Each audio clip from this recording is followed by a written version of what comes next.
This is the Arete Coach Podcast with Severin Sorensen and his guest, Les Whitney.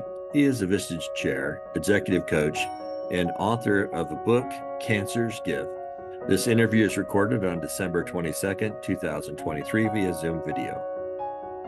You are listening to Severin Sorensen, executive coach and curator of the Arete Coach Podcast, where we explore excellence and the art and science of executive coaching. I'm speaking today with Les Whitney. He is a Vistage Chair, executive coach, and author of Cancer's Gift. Along with this, he's also a speaker. In his past, Les has led 3 Vistage groups in California, where he's inspired them to dare to be great. In his 21 years as a Vistage Chair, he has been awarded the Rookie of the Year Award and the Chair Excellence Award multiple times. Furthermore, he was recently given the title of Master Chair, based on his excellent performance in Vistage. I can tell you that in 2010, that Les, along with Lance Descaret, were the 2 chairs that facilitated Studio 6, where I had an opportunity to explore Vistage and become a Vistage Chair. And so I thank Les for all of the work that he did along with Lance there as well. Truly excellent trainers, wonderful people, and it's been a wonderful thing to get to know him.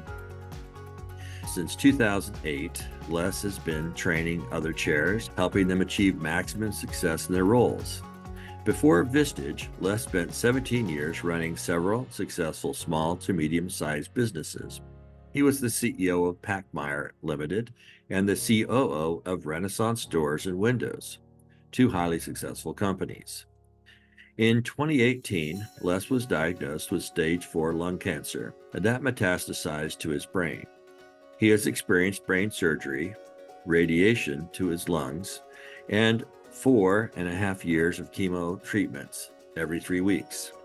He has documented his cancer journey in his best-selling book, Cancer's Gift, A Loving Journey Towards the Final Chapter. He also shares his story through his inspirational presentations to businesses and community organizations, such as the American Cancer Society. With Les' great accomplishments as a Vistage Chair and his passion for helping and uplifting other people, is it any wonder why I thought he would be a great guest here today for us on the Arete Coach Podcast, where we explore excellence in the art and science of executive coaching. So welcome, Les. It's great to have you on board the podcast. I'm excited to be here. I'm excited to have you here as well. I've got a bunch of questions for you. We're going to navigate through a lot of your life and really explore the who is Les. So first question for you. How did your feet take you into a life passion of coaching? That's interesting. To reflect on that a little bit, my first 2/3 of my life, I was a loner. I didn't seek help from anyone, didn't look for any guidance.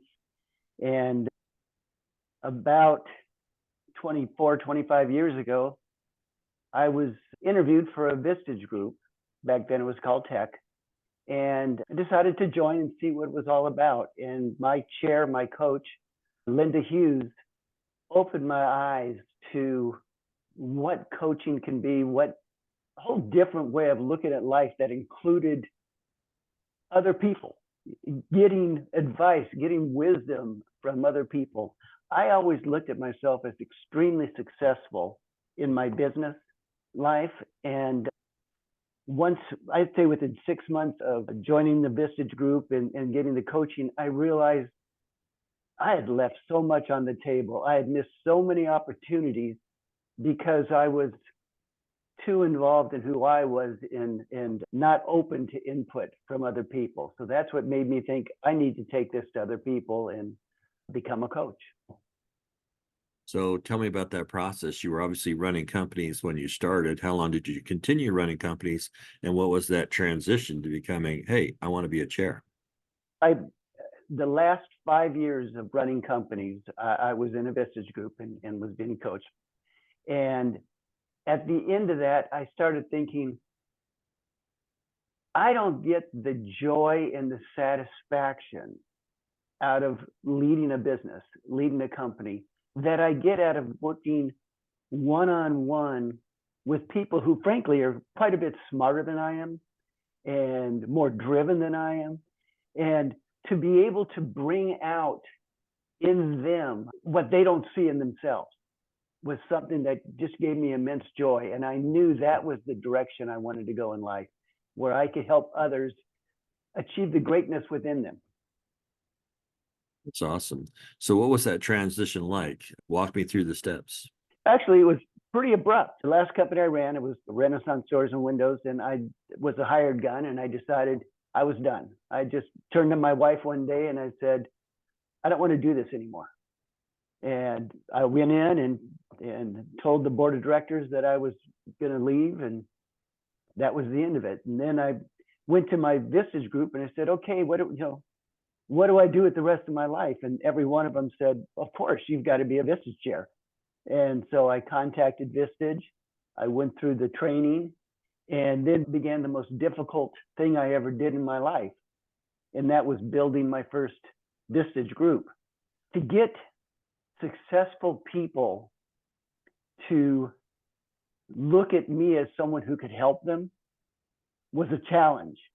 And these were people who had the same mindset I had, that I do this on my own, I don't need any help. To get them to take that leap of faith was by far the hardest thing I ever did, and the most humbling thing I ever did. A lot more failure in starting that practice than success.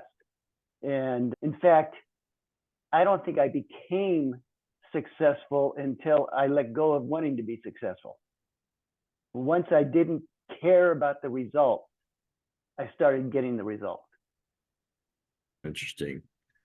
Going back to the issue of starting a group, I don't think people realize how difficult it is.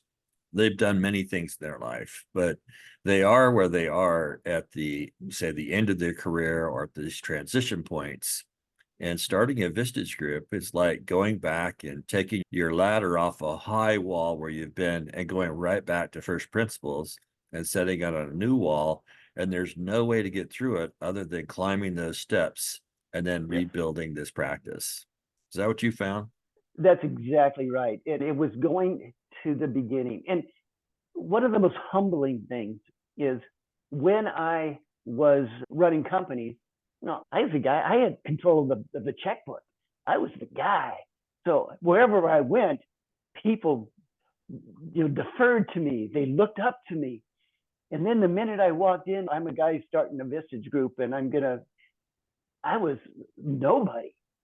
And that was humbling. That took a lot to realize that it wasn't who I was at that time that they loved. It was my title or my role. And now I had to convince people that who I am is something that will make a difference in their life.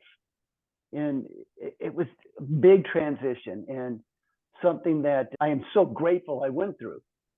But boy, I had no idea it was going to be as challenging and as hard as it was. How long did it take you to create your first group?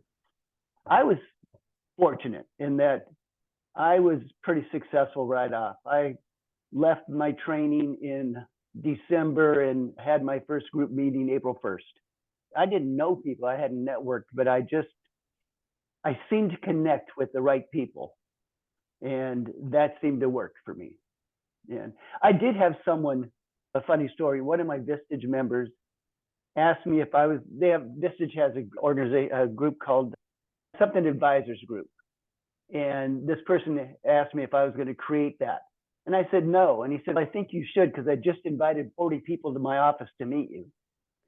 And there you go. That's what kicked it all off. So in January, I went in there, presented to these people, had a group of advisors of 12 people, and then they introduced me to people, and that's how I was able to build my group. Oh, that's wonderful. It's such an interesting thing in terms of getting started. When people come in, I like to say to them, you need to have about 6 months of resources put aside or a way that you can pay your bills, because this is going to require everything you have for the next 4 to 6 months. And if you focus on it, you just might finish. And people are like, oh, I don't know. I'm like, I recall for me coming out, you trained me along with Lance. I finished just at the end of July of 2010, put a plan together. I remember 60% of my time in August, 70% in September, and then it was 100% October and November, and I barely made it. Now, we launched in November 2010. It was great, and the work effort greatly reduces once that first group starts. But it took everything. It took all stops. It took putting everything aside to do this most important thing. And that was the one thing that was just interesting to me, that if you came into it with a half-hearted effort, or I think I'll do this, or if you had a crutch of some income that was easier to do, that might be the very thing that kept you from becoming the very person you could become. It's almost like you have to drop off that cliff. I saw that over and over again. The people that came in and said, I'm going to do this part-time, I've got this other thing going, they never got to the finish line on building the group. It was the ones that had to do it, that this was the only thing I've got. I'm investing everything. And you're right, it took 100% of the effort for the first 2 years, 3 years really, to keep things going. And then all of a sudden, I'm 10 years into it, and it feels like it's a half-time job. And so it just becomes easier. The other part is your first group becomes the champions for your second group and your third group. Exactly. And so that rolls. You have so much wisdom. Let's spend a moment there. Wisdom from teaching other chairs how to become chairs. What are some words of wisdom you have reflecting back on that? Let's talk about attitude and preparation. A chair candidate coming in, if they think, oh, I might like to do that, what are some of the preparatory things they must have in order to succeed in your mind? First thing, I felt everyone that they should read a book called Fierce Conversations by Susan Scott. Now, this is probably 20 years ago that book was out there, but what most people don't know how to do is ask questions. This book helped understand how to ask questions in a way that, not to give me the answer, but to help the person I'm questioning get clarity in their own mind on what they're going through and what they're doing. So first and foremost is asking questions, and asking really good open-ended questions.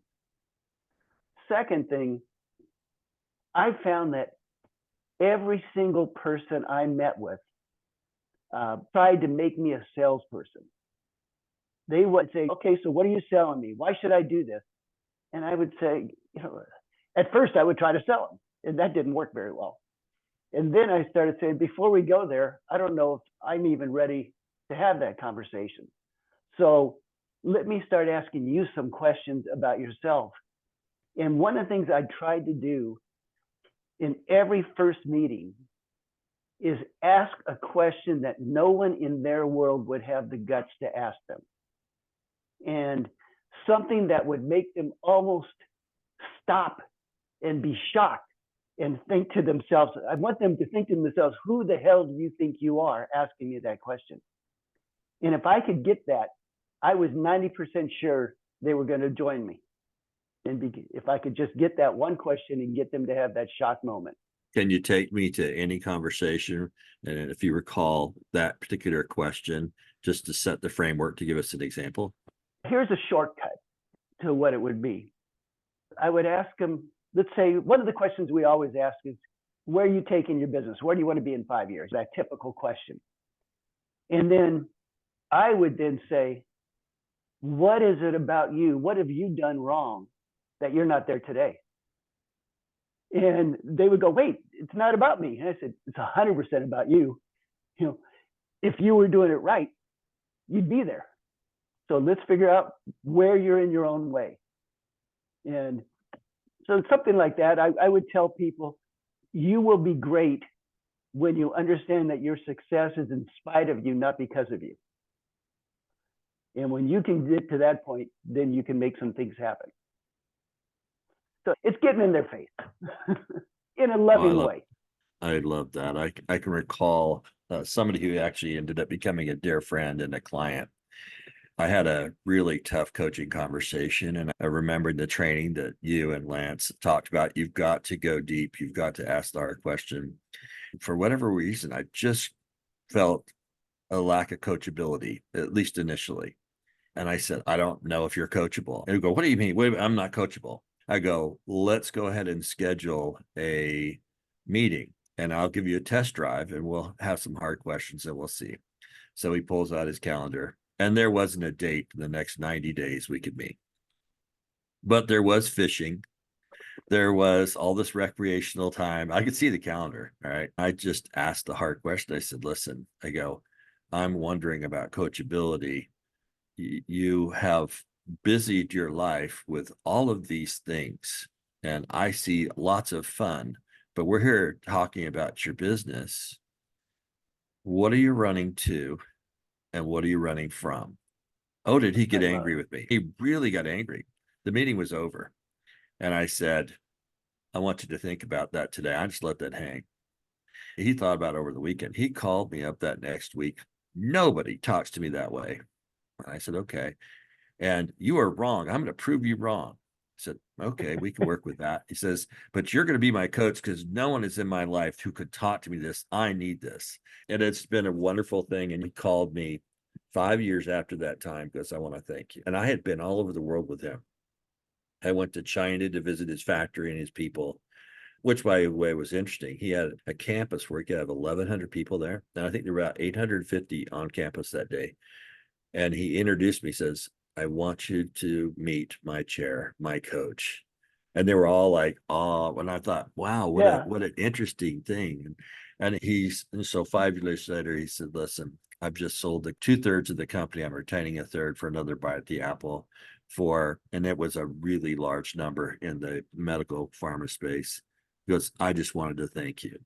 And it was that little journey. But if I had not asked that hard question and be willing just to let it hang, and it wasn't an unfair question, but it was the question for that time. Yep. I made a commitment to myself probably 10 or 15 years ago. And I've told everyone that works with me this, and I don't tell people and don't warn them about it either. But my belief is if I think it, I'm going to have to ask about it or I'm going to have to say something, because there's no way I'm the only person in the world who doesn't think it. And so I'm going to make visible what other people aren't willing to make visible. That is so true. How do you get to that insight? How do you learn to listen and have the courage to speak those thoughts? I don't know how other people do it. I want to phrase this correctly. I think I care more about them than I care about whether they're going to be my client or be my friend. I care about who they are and what they're trying to accomplish and what they want in life. And I believe I put them first. And I always come, and everyone who knows me will say this, I can ask anything because I come from a place of love. They know I really care about them.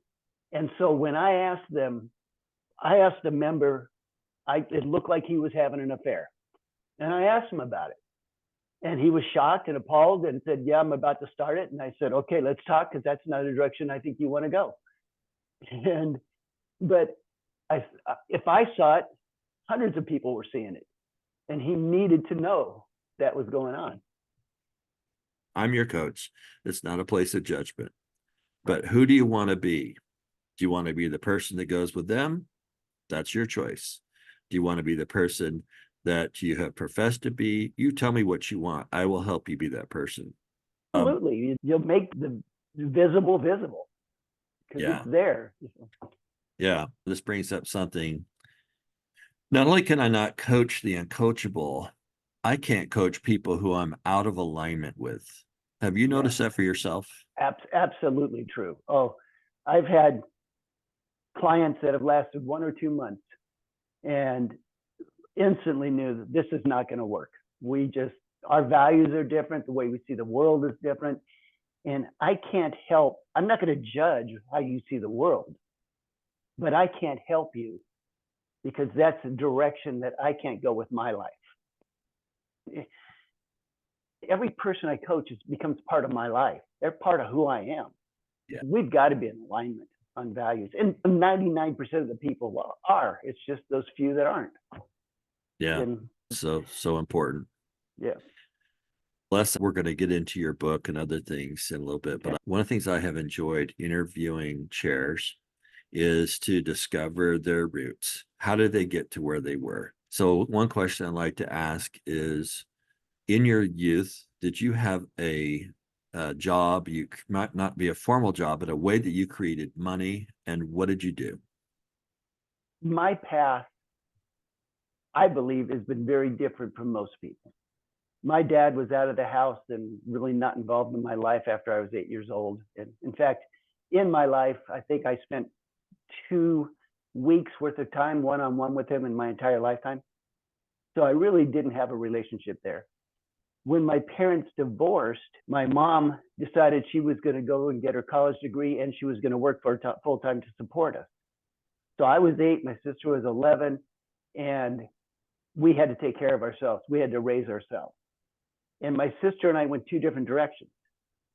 She was rebellious. She was out of control. She got pregnant at 15, got married, and was gone. And I was going to just be the good guy and make stuff happen, but I was going to do it all on my own. I didn't need anyone's help. And for the first 40 years of my life, I really believed I didn't need anybody's help. And so I had no mentors. I was going to learn it all. I was going to do it all. I was going to make it happen. And that's how my life, really the first years, I was trying to prove, actually, I realized this after my father died, about 2 weeks after he passed away. I woke up and I turned to my wife and I said, I feel like the weight of the world's off my shoulders. I no longer have anything to prove. And I realized at that point that I'd spent the first 40, 50 years of my life trying to prove to him that I was worthy of his love.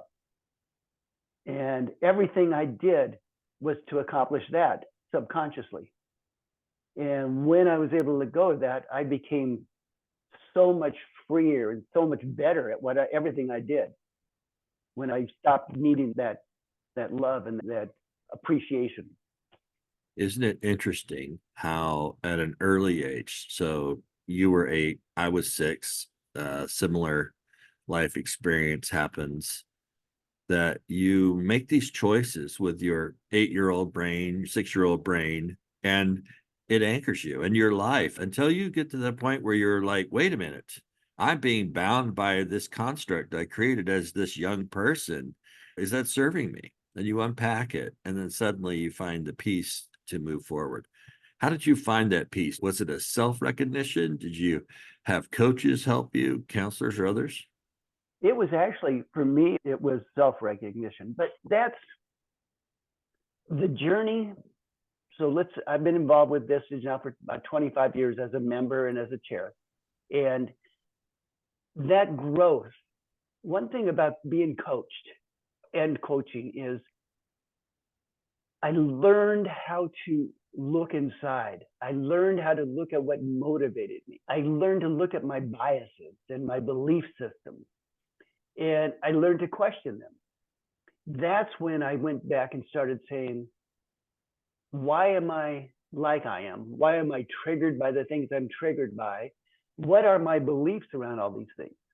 And I started questioning all my beliefs. Whenever I had an absolute in my head, I said, okay, that's probably true for one person in this world, me. So let me think about how the rest of the world, or let me ask how the rest of the world sees this. And it was a journey of self-discovery that just opened me up to so much more beauty and joy than I could have ever imagined. It's wonderful. Speaking of beauty and joy, I see a number of ukuleles in your office there. How has music enlightened your life? When I was in high school and college, I actually sang all over the place and was on TV and did different things.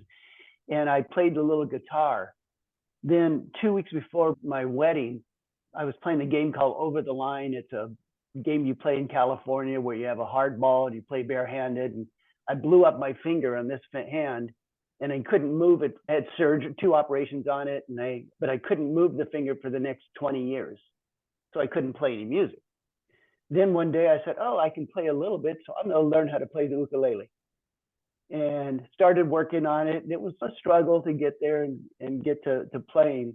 But playing music and just sitting there and singing, as horribly as I sing now, it just brings me so much joy. And wherever I go, I've got 7 or 8 ukuleles. And so wherever I go, I carry an ukulele, and I can get a room singing within a half an hour just by playing songs, and I start singing and everyone wants to join in, and it's a lot of fun. So it's a way for me to have joy in my life. Now, the ukulele is what helped me discover my health journey. 5 years ago today, December 22nd, I just finished surfing and went to play my ukulele, and this hand stopped working. I couldn't get it to do anything I needed it to do. And it was frustrating as can be. And then later that day, I tried to type, and my hand was bouncing all over the typewriter. I couldn't hit any keys. Soon discovered I had a brain tumor, and a little more research, and I had lung cancer. And that was 5 years ago today. But the ukulele is that music is what I think helped me discover it early enough so that I'm here today.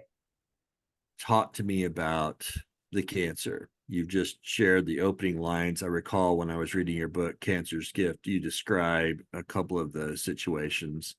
Take me where you were from the point, like when did you decide you're going to write a book about this, for example, and then we can start chronologically going in. Okay. So I found out, I knew something was wrong on that day and ended up making a doctor's appointment. And I got that first phone call from my doctor. He says, "Hello, Mr. Whitney. This is Dr. Vo. We found a mass in your brain." And the funny thing is I responded by going, "Okay, thank you," and hung up. I didn't ask any questions, just thanks. And then I turned to my wife and said, "They found a mass in my brain," but I hung up on the guy, so I don't know anything more. The good news is we had an appointment the next day with a neurologist, so we could wait and find out. And the neurologist said, "Yep, you have a mass in your brain. We're going to do more tests, but the kind of mass that is, we don't believe it started there. So we have to find out where it started." And then at the Vistage conference in January of that year, I got a phone call from the neurologist who said, "You've got stage 4 lung cancer, incurable stage 4 lung cancer." So I did the smartest thing that anyone would ever do. I got on the internet and discovered that I had a 50% chance to last the year and a less than 5% chance to be alive today, 5 years later. So I thought, okay. You were always an overachiever. Yeah, there you go. And my wife and I were upset for a day. And then it was, we can't do anything about it. We're going to do what has to be done, but we're going to live a great life for the rest of our lives, regardless of what's happening. However long the rest of my life is, it's going to be a great life. And one of the first things I did, actually at the chair conference, one of the Vistage employees came up to me and said, "I'm going to start a Caring Bridge site for you." So I don't know if you know what Caring Bridge is, but it's people who have severe illnesses or any kind of medical issues. They get a Caring Bridge site. It doesn't cost anything. And you keep your family and friends informed of what your status is. I can't just say, "Here, today I had a scan," or this and that, because that bored me to death. So I started writing about my feelings and what I was going through, and my hopes and my fears and my philosophy on life and all this. And I was posting every 2 or 3 days. And all of a sudden I had over 1,000 people following my Caring Bridge site. I don't know 1,000 people, but people were following it. And so I'd been posting for 3.5 years, and people were reading it and kept saying, "You should write a book. You should write a book." And so I tried. I sat down to write a book, but my life is challenging in that I get chemo every 3 weeks, and I'm sick and mentally incapacitated for a week. So for the last 5 years, I've actually been sick 90 weeks from chemo and radiation. And so I would sit down to write, And I would write for 3 or 4 days. And then I would go in and get my chemo and I'd be sick. And then I'd recover from the chemo and say, I don't want to work. I want to enjoy life. So I'd do other things. And then I'd say, now it's time to write. And it was like I was starting all over again. And so I found an editor and I said, look, I've got 3.5 years of writing here that just needs to be organized. Can we have somebody organize it for me? And then I will go through and take everything I wrote. They can organize it, then I'll edit it and make it flow. And that's how the book came about. I didn't sit down and write a book. The book was written over 3.5 years of me expressing what was going on with me. And then I was able to turn it. And having read the book, you can see it's actually a chronology of my thoughts and my visions. Yeah. So that's how the book came about. And it was more from people just wanting to encouraging me because they love reading my writing, encouraging me to turn it into a book. To what degree have you gone through the 5 stages of grief with your illness? I think I've gone through all of it. And what I mean, I am so strongly in acceptance. I was angry. I was shocked. I went through all of that, but in a very short amount of time, because I think a big part of it is I have no fear of death. I believe when I die, one of 2 things are going to happen.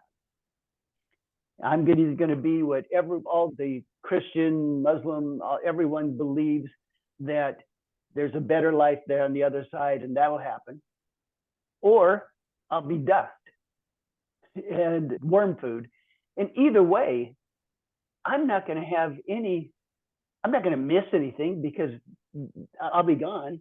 I'm not going to have any regrets. I'm not going to have, from that moment, everything's over. And so I don't fear that at all. I just want to live joyfully, gracefully, and with great impact all the way up until the end. And if I can do that, I have no regrets and just happy as can be. Does that make sense? It does. It does.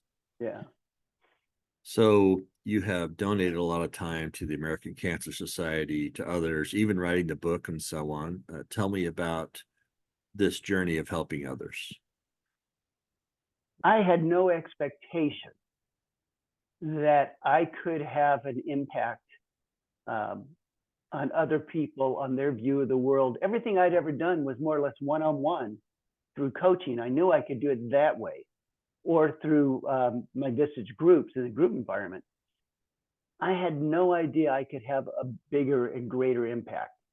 When the book came out, within a few days, the first review came out on Amazon, and it was somebody I'd never heard of. And the person wrote about how the book, she wasn't a cancer patient. She had known people with cancer. And she wrote how the book had changed her whole view on her life and how she wanted to live her life and how she was going to support people in her life that were going through struggles. And so I thought, wow, maybe there's something, maybe I have something to say. Maybe people will be impacted by my thoughts and my views. And that happened over and over again. All the reviews on Amazon are mainly from non-cancer patients, from people who either have never had any experience with the illness or have loved ones that have it. And they're all how I've made their life better just by reading my book. Yeah, And I want to read a couple of the comments that people have left online about this. This is from Amazon. Somebody named Annie writes, 5 stars, totally inspirational. The author is honest and forthright, yet incredibly positive. The book is a must-have for any warrior out there battling cancer. Also extremely helpful to friends and loved ones looking to get insight and find encouragement for them as well. Great read.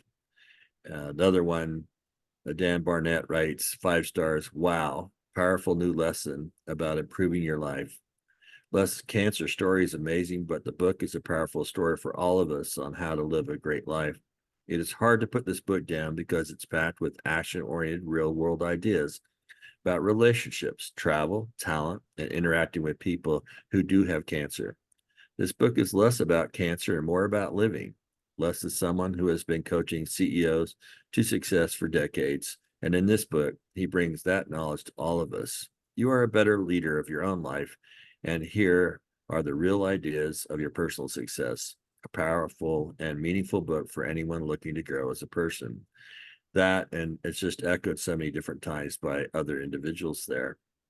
So great reception to the book. Have you had readers reach out to you personally with any of their comments or how this has struck them? Yes, and that's probably the thing that brings me the greatest joy.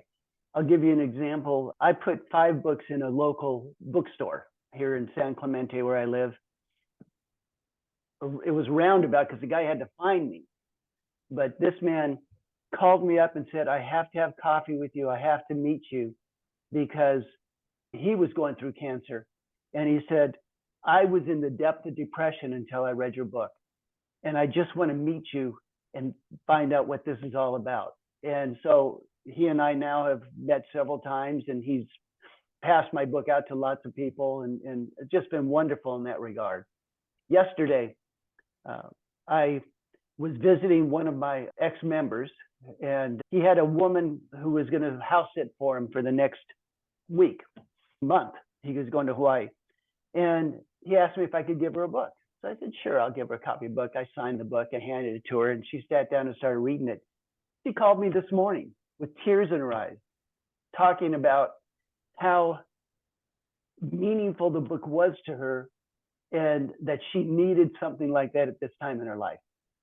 So those, I can't express how much joy I get out of those kind of comments. And I don't know if I've shared this with you, but I don't keep a penny from the book.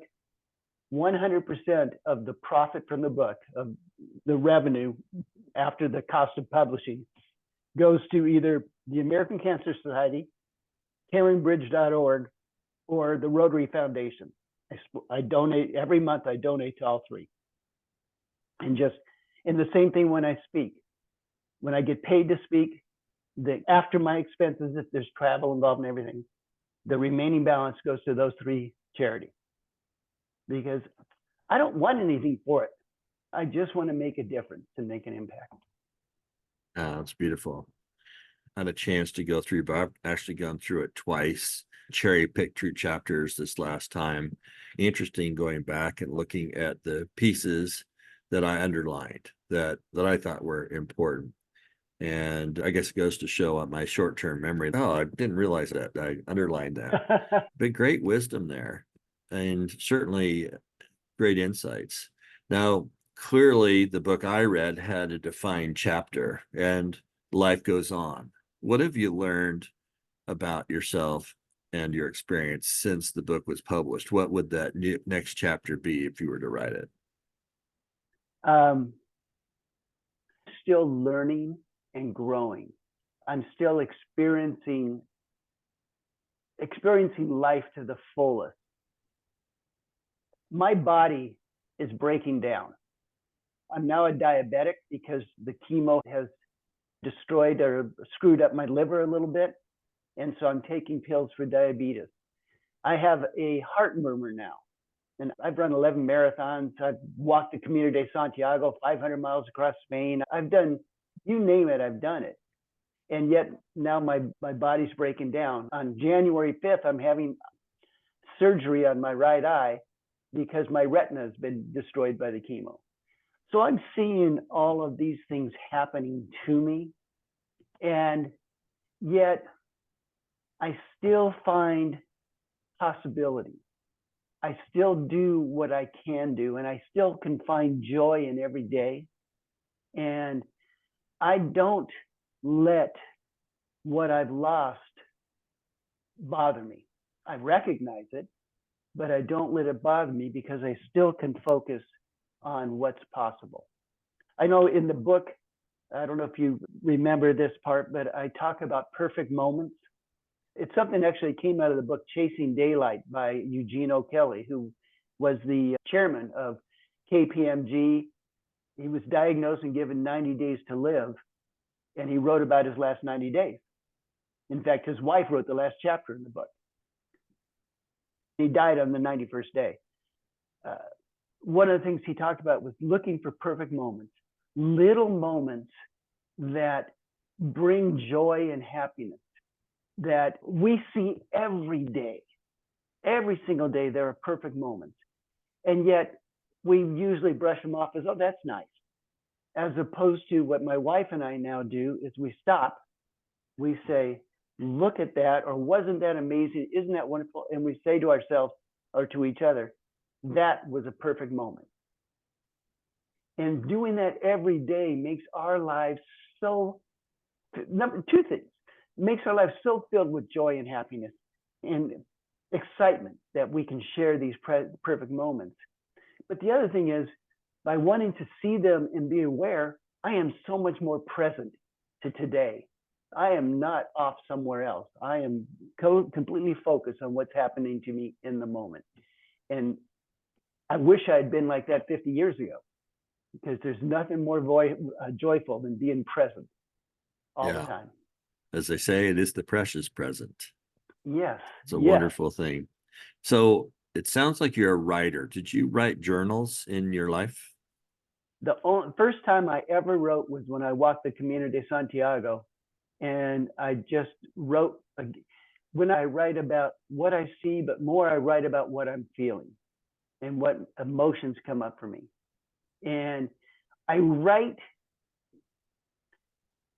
so that I found that I don't know what I'm thinking about until I write about it.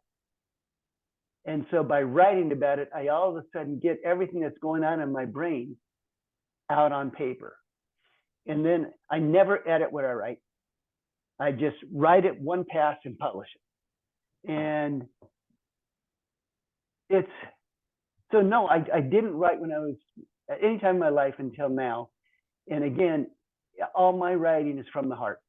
And it's just whatever comes to my mind. I don't know if I write well. I don't know if I write poorly, but I do write from the heart.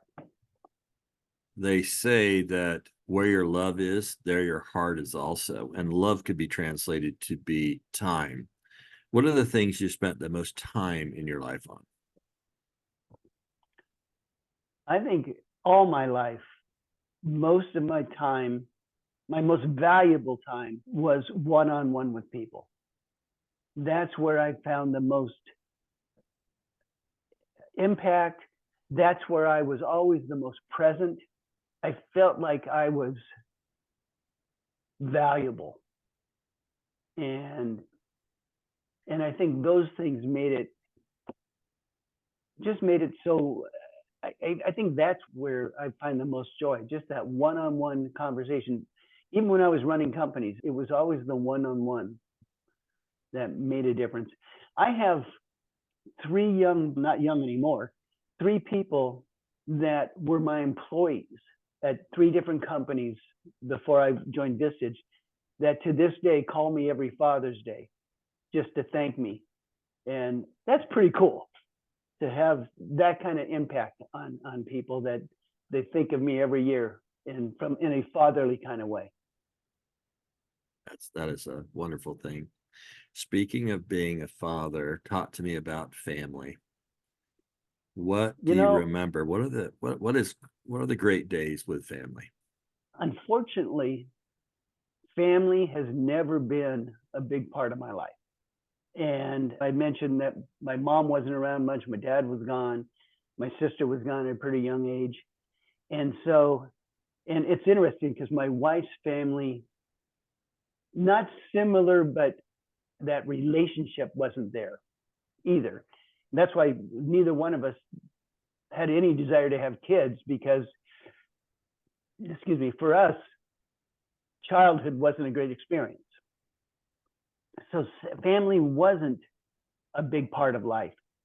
Family now, the family I've chosen is enormous. First off, my wife's brother died of a drug overdose a long time ago. And he had two daughters.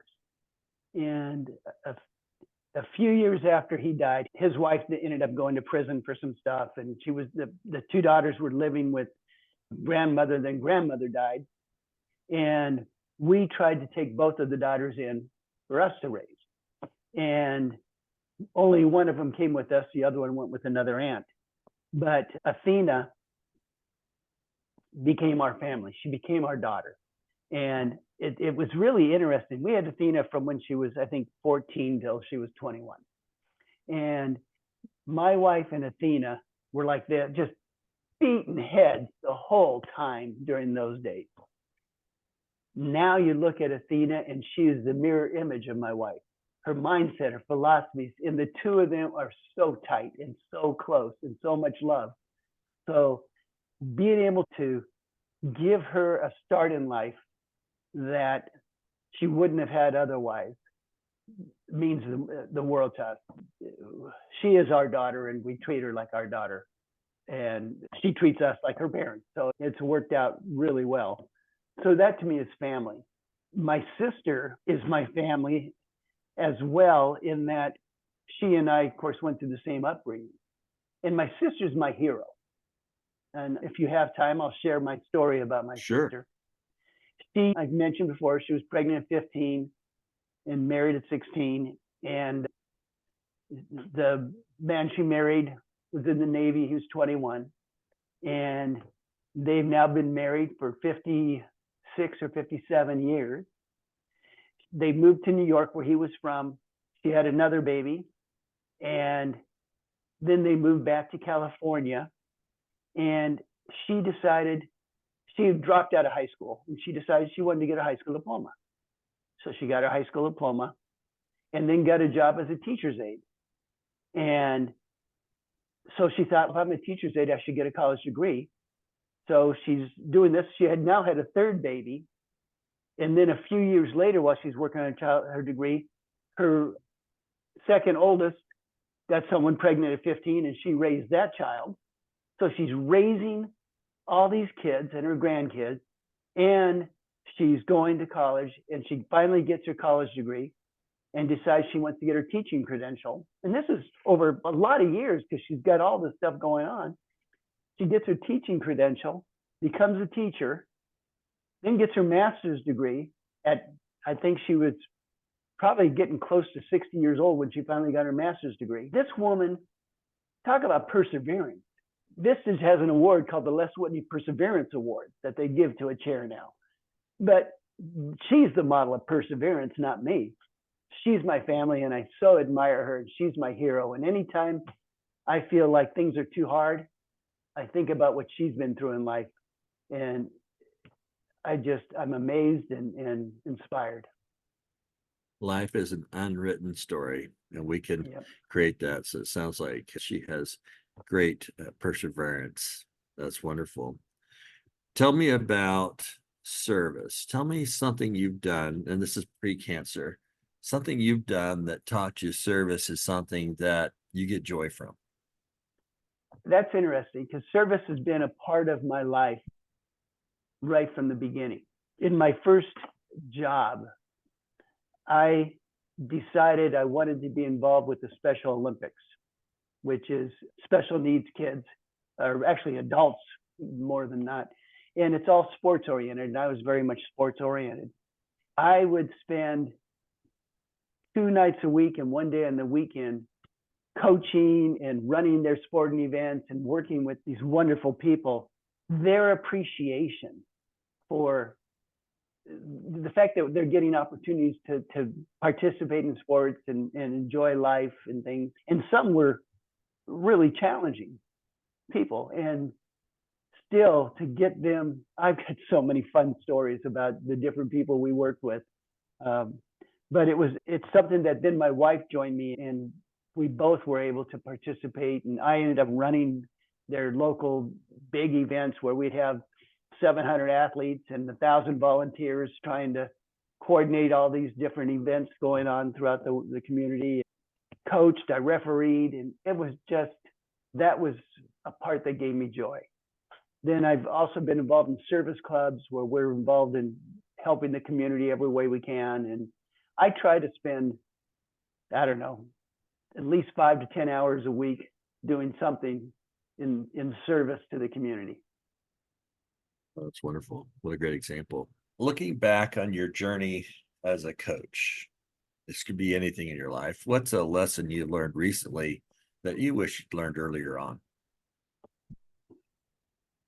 I would say a lesson I wish I'd learned earlier on. I would say that everything, every challenge, every opportunity, everything there isn't one answer. There are thousands of answers, thousands of ways to approach things. And instead of looking at what is the number one thing, I focus now on possibilities, on what's possible. What are all the possibilities? We had a speaker at the last chair conference who talked about changing the word from what should I do to what could I do. And that is so powerful to me, by focusing on what could I do, because now it's not about the right answer, it's about possibilities. And so I think really developing that possibilities thinking and looking at as many options, even the most outrageous, outlandish options, just looking for anything so that then I can choose among a myriad of options on which direction I'm going to take, and knowing full well that if and when that doesn't work, I've still got plenty of other options. Yeah. Because it's all about possibilities. It doesn't have to be this one answer. If it doesn't work, everything's a failure. It's just a change in course. We've talked a lot about success and other items. Is there a valuable failure in your life, some life curriculum that taught you something that is precious to you? There is. And it happened in a chair training, actually, where I was training chairs. And one of the things I believe very strongly is that I need to meet my clients where they are at and make them as comfortable in the environment as possible. And so there are people, coaches, that want to be completely polished, completely, the tight tie suit. And I would tell people that works with a lot of people, but you really have to know your audience, because I know a lot of people who own tool and die shops or construction who don't necessarily trust people in suits and ties. And so choose your wardrobe for your audience. And I would tell people that over and over the years. In chair training, there was a woman who was just polished. She was just so put together, and she was so professional, and she was ideal for coaching. This woman was going to be successful no matter what she did. And I said to her, one thing I think you should know is that be careful about being as polished as you are and dressing like you do, because you may turn off some of these people, some of your potential clients. She took that very hard. She complained to Vistage, and we ended up having a conversation about me being either misogynistic or whatever, because I said that.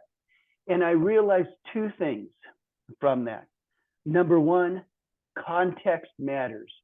I have to make sure people understand the context from which a comment or a conversation comes. And so I'm always clear that I create the context before I create the comment or the question.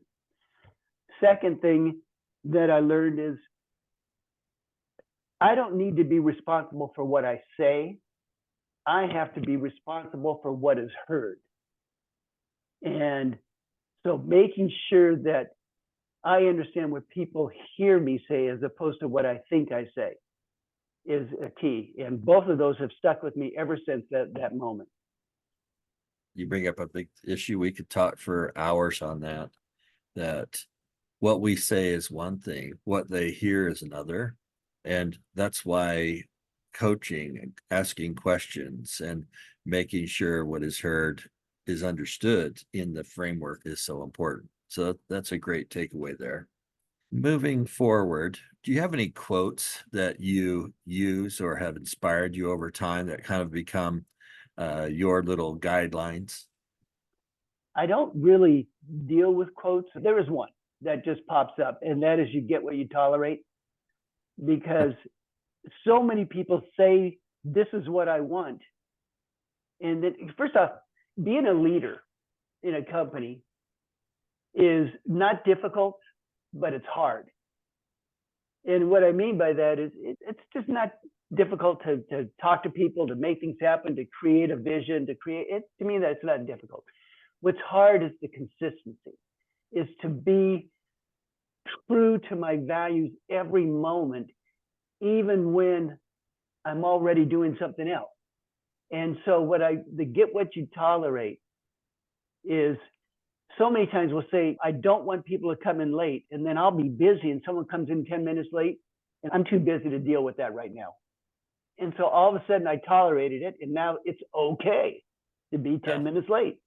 And so you get what you tolerate is probably the biggest challenge people have, and something I talk about all the time.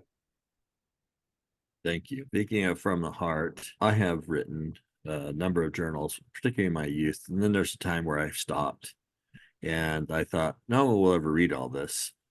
Let's go ahead and write what I'll call my book of bests. And so I have an outline for a book, my 10 best days, 10 best meals, 10 best trips, 10 best business experiences, and other things. Thinking with that format, take us to your 10 best of anything. What are things that you would say, you know what, this was an episodic, epic type experience that was something wonderful? What would those say? Think of 10 days of your life that were memorable, peaks or valleys, but whatever it was, that will be something you would define and say, you know what, those truly were, as you described them, perfect moments. So travel is a big part of our lives. So I'm going to throw in a travel one. Last March, we went to Fairbanks, Alaska to try to see the Northern Lights. And we had a guide with us, and who, for the last 20 years, he called himself a Aurora chaser. So his whole life was around the Aurora. And we're up there from 10 p.m. to 2 a.m. We had 4 hours of nonstop Northern Lights. Our guide couldn't talk. He was giggling so much about how exciting it was. It was his best day in 20 years. And so that was one of the most amazing life experiences I've ever had. I think I was visiting with one of my members. We bought a house in Mexico together, and we were surfing down there. And his daughter called in to check in with him, and she asked if she could talk to me. I said, sure. And he hands me the phone, and she asked me if I would officiate their wedding. And I was tears, of course, to know that here's a person, the man I knew I had an impact on, but to know that his family appreciated me in that way was just so meaningful. And that to me was an amazing, perfect moment. Hard in the spur of the moment to come up with 10, but I had another one. My wife and I were in Africa. We were on safari, and we went to it was the opening of a community center. A bunch of Americans had invested in building this community center, and since we were in the country, they asked us to be the representatives of America celebrating the opening. And 2 amazing things happened there. One, they asked us to share what we celebrate. And so I did some talking, and I played and sang and talked about celebrating. But one of the people, you probably know Don Riddell, and Sharon, his wife, it was her birthday. And so we had a giant birthday cake.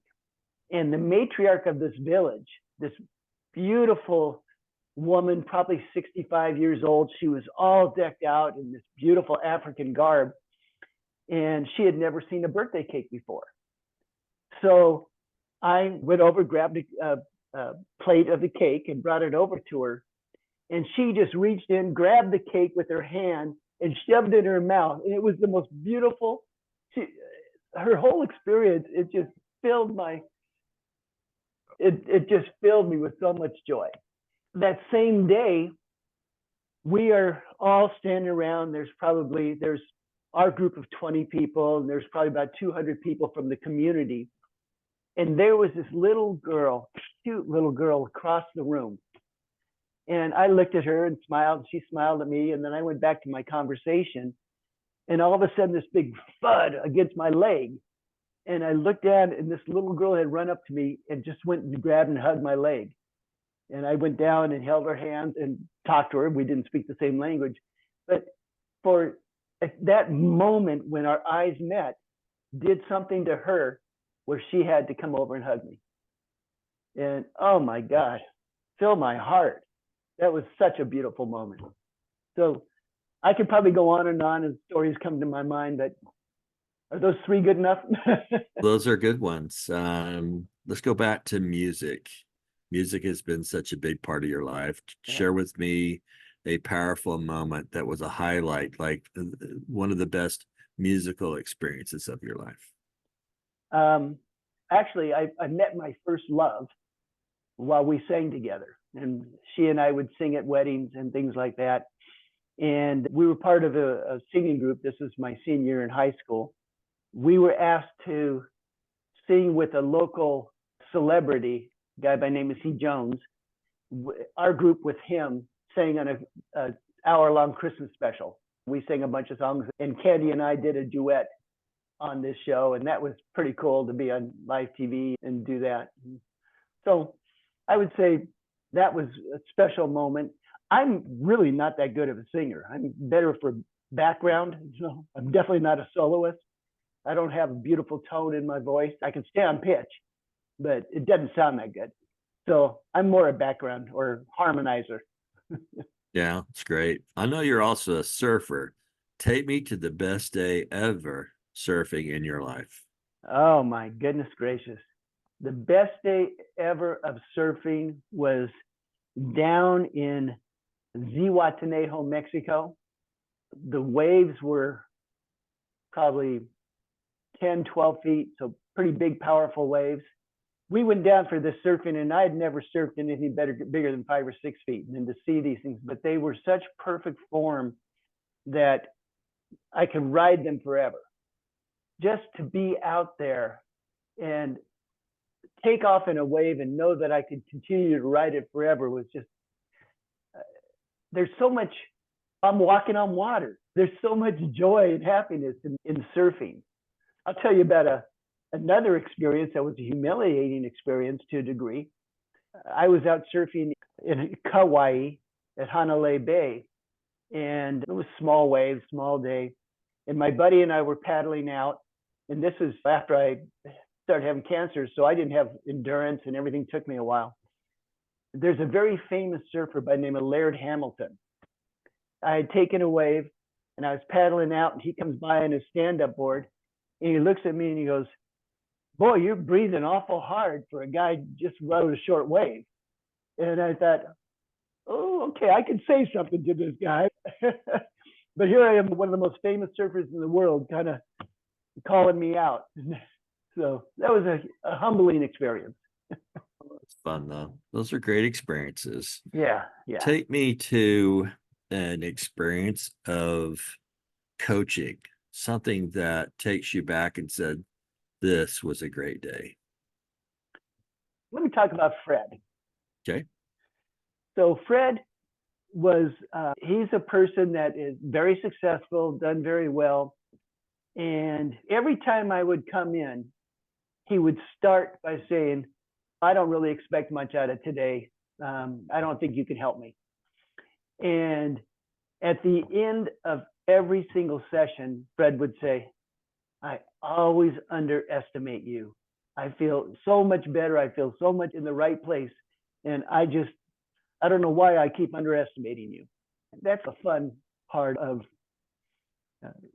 just knowing that he was always had low expectations and got results. There's so many. I'll take Scott. So that's an interesting story. He was, how old was Scott? 26 years old. His father died when he was 16. And they put the corporate CPA in charge of running the business. And so the business made money but didn't grow for the next 10 years. And the corporate CPA did nothing to develop Scott. So one day the corporate CPA says, I'm retired in 6 months. And okay, who's going to run this thing? Scott is. And Scott had no clue, no idea. Fortunately, his banker introduced him to me. And we took Scott from a guy who was no confidence. Everyone in the company had no confidence. He doubted everything about himself, about what he could accomplish, and all of that, to now he's tripled the size of the business. They're making plenty of money, and he is the most confident leader I could ever imagine 15 years later. And those people like Scott and Fred just give me so much. It makes it feel like what I'm doing is valuable. Oh, that's great. Let's move back. I listed, when I asked you about 10 things, I left number 10 of these 10 great days. I'm going to list Cancer's Gift as number 10 for you. Talk to me about the most important message you hope readers to take away from your book, Cancer's Gift. First off, since I was the past 5 years of my life, since I was diagnosed, have been the best 5 years of my life. And I mean that because of my state of being, my openness to accepting love and to giving love, because so many people have embraced me in a way that I could have never fathomed. And there's so much happiness. I feel like I've conquered the world with all this love and affection I get from all aspects of my life. So that's just something that's come out of having cancer. What advice would you give to others facing similar struggles as you have faced? Number one, accept it. I've got lung cancer and it's going to kill me. And I've accepted that.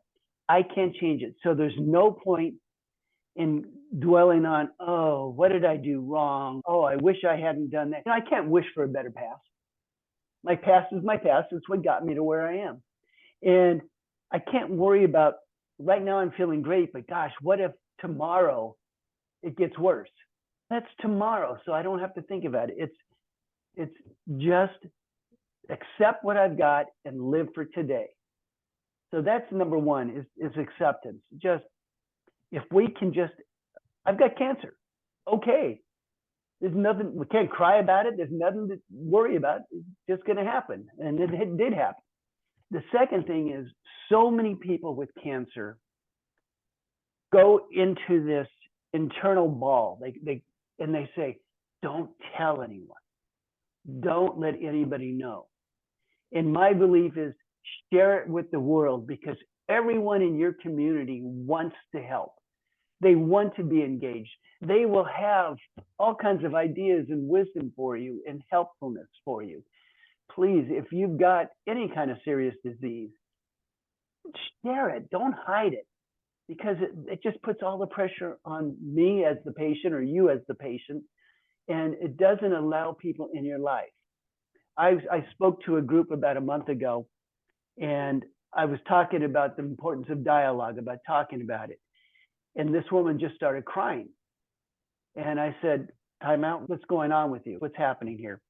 And she said, my father had cancer for 6 months. And he didn't tell any of us until 2 weeks before he died, when he went into hospice. She said, I had no opportunity to let him know how much I loved him, to be part of his journey. He said, he kept it all to himself. And that, to me, is, I'm going to be harsh, it's selfish. Because the people we love want to be involved. and even friends and family. And so my feeling is, you got something, you let the world know, and you open your heart and yourself up to the world. Thank you. Simon Sinek says everyone should have a why. What is your why? My why, I have a very strong belief that every single person sells themselves short. Every person, through their own limiting beliefs or the stories that they've developed over their lifetime, the strategies as a child that are still with them today, all of those things hold us back from being who we really can be and who we want to be. And so my why is to help others achieve the greatness within them. And I make it with my coaching clients, with my friends, with people I meet on the streets. The first thing I try to do is look at them and think, what's possible with you? What can you accomplish? And then help them discover what it is that is their dream and what can happen. And then get rid of the self-talk and all the limiting beliefs that get in the way of them moving forward and creating that opportunity. So help others achieve the greatness within them. That's wonderful. If you've listened to my podcast before, you would have heard that one of the final questions I ask is a book title from the great late Clayton Christensen, who wrote a powerful book called How Will You Measure Your Life? Les, how are you going to measure your life? I've got a pretty lofty goal with that regard. Please share it. When I got sick and people started responding to my blog, I said I wanted to touch 10,000 people with my story and give them the hope and the joy that I have in life. When my book came out and I started seeing the reviews and the comments, I told myself I want to reach 100,000 people. I want to reach 1 million people. I want 1 million people to have taken something from my story and made their life a little better in one way or another. I don't know how much time I have to do that. I don't know how I'm going to do it, but I want to reach 1 million people.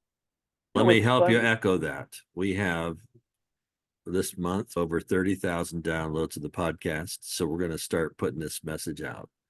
And that can help, and we'll get people referred back to Amazon, other sites for you as well, because you have a great mission. You've got great purpose.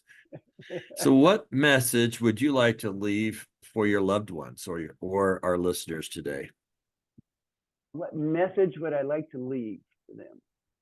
One of the things I've been thinking about a lot lately is how I'm curious to see how I'm going to show up when I'm in palliative and when I'm in hospice care.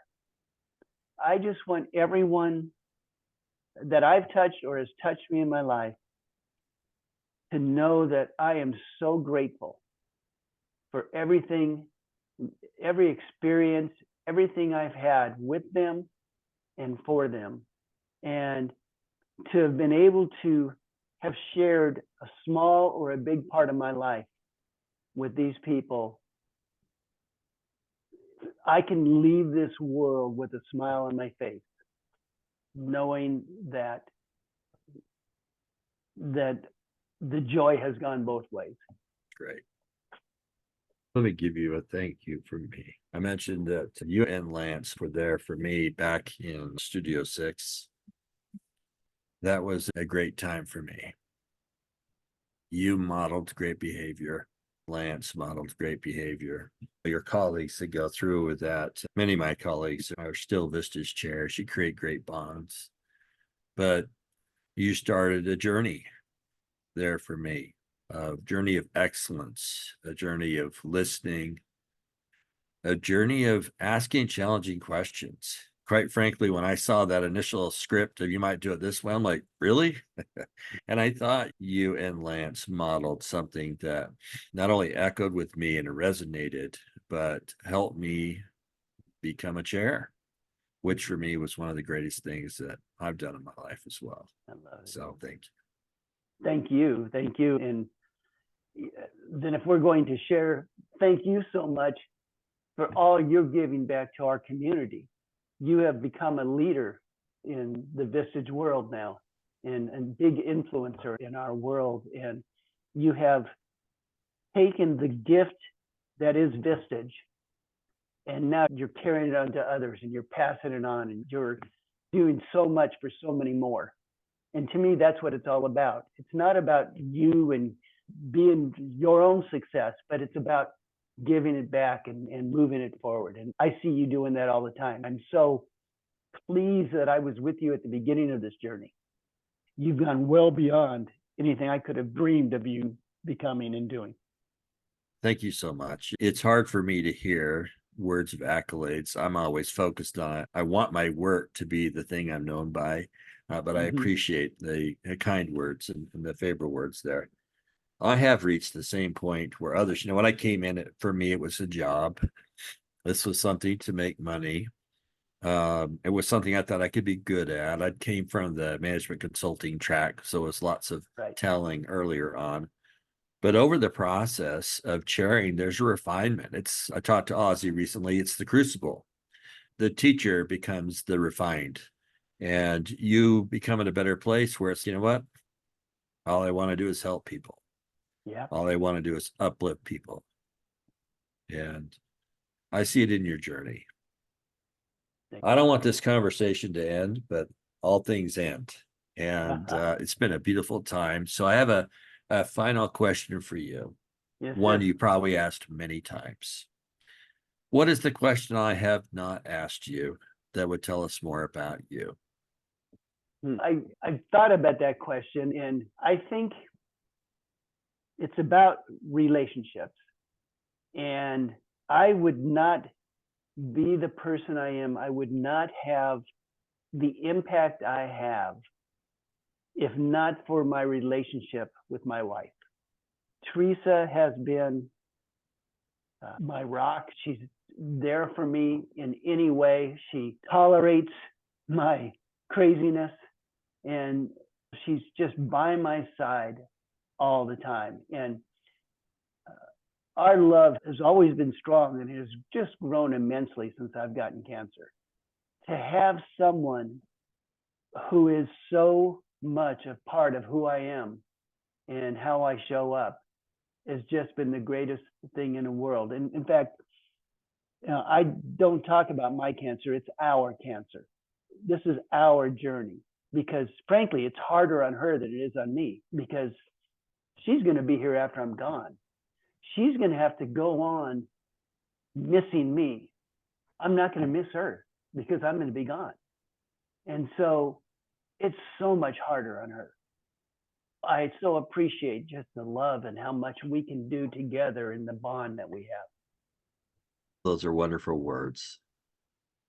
With my faith, I would tell you, not only does life go on, but from the echoes aside across that veil, we can reach out to those that we love. And in a way that will mean something to you and to her, I am sure when the time comes, she will know that you are there and that you are happy, because life does go on. And I wish you every happiness with that. Les, I want to thank you so much for our time here. For our listeners, what you now have experienced is truly less is more. More of a person, more human, more giving, more complete. Truly, less is more. For those of you interested in looking at this book, it's called Cancer's Gift. You can go to Les Whitney. You can see it on Amazon, and it's certainly something that's powerful. I took time to read it. I've actually gone through it a second time to highlight notes, as each of us in our lives may have people that come to challenges. I think that the insights there can be a real gift, a roadmap to this journey. And so, Les, I want to thank you again for what you've done and the great legacy. Vistage Chair, executive coach, author of Cancer's Gift, speaker, and a human being with heart and with caring. Now, with each of the sessions of the podcast, I like to end with a few quotes for you to ponder, and I have a few today. First, from Samuel Johnson.